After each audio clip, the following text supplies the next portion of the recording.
The latest, but last major interview with Putin, as always, is maintained in the standard sycophantic style.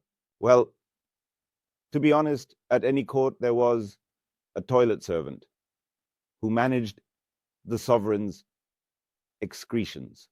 There are informational excretions, and there is such a person in the Kremlin who runs after Putin with a pot and collects his words. In particular, well, look, I have some pieces of such an interview on my Telegram channel. It's not worth spending time on it. It's predictable, empty chatter and 100% lies. But poor Putin, as it turns out, has worn himself out, scratched himself all over. He thinks day and night about his successor. He's worn out. Poor guy. Really, truly worn out. And finding another creature like him will be difficult even in Russia. The task is indeed very challenging. The successor, the heir to Putin's power, according to his thoughts, the thoughts of the ghoul, must love human blood just as much and never tire of sucking it. He must be as vile as Putin, just as ruthless, just as petty, and filled to the brim with all sorts of nonsense, from conspiracy pamphlets and the verbose tomes of Dugin. That is to say, the Kremlin's Führer is tormented for a reason, not in vain, not in vain.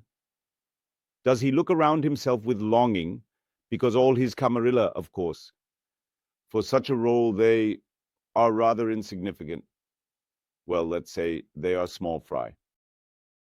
But since Putin foolishly brewed such a mess that no one, can untangle, history has probably appointed him, not just one, but itself. It appointed not one, but as many as 4 successors. And these successors, they will not wait for Putin's death or his resignation. They will appear suddenly. And the first successor will be on a horse, the color of snow. He will flood everything with flames and the groans of the maimed. Mounds of dead heads will rise higher than the Ostankino TV tower. The second successor, on a red horse, will provide the population with unending pain, gallows, tears, and eternal agony. Under the hooves of the third black rider, the maps of the empire will be torn apart and cities will collapse. And for dessert on a pale horse, will come a specialist in continental catastrophes, and with his bony right hand, he will likely erase even the memory of the country. But honestly, no other options are visible, no matter how much one might wish for them.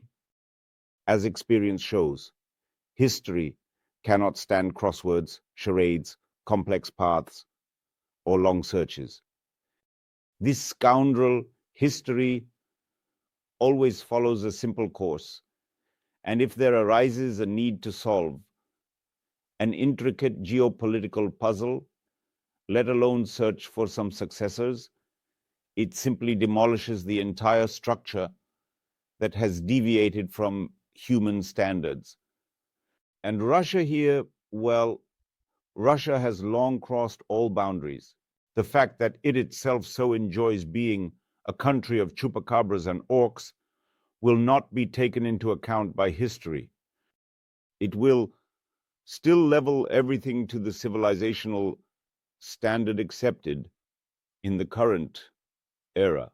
At least it has always done so, and there is no reason to assume it will change its tactics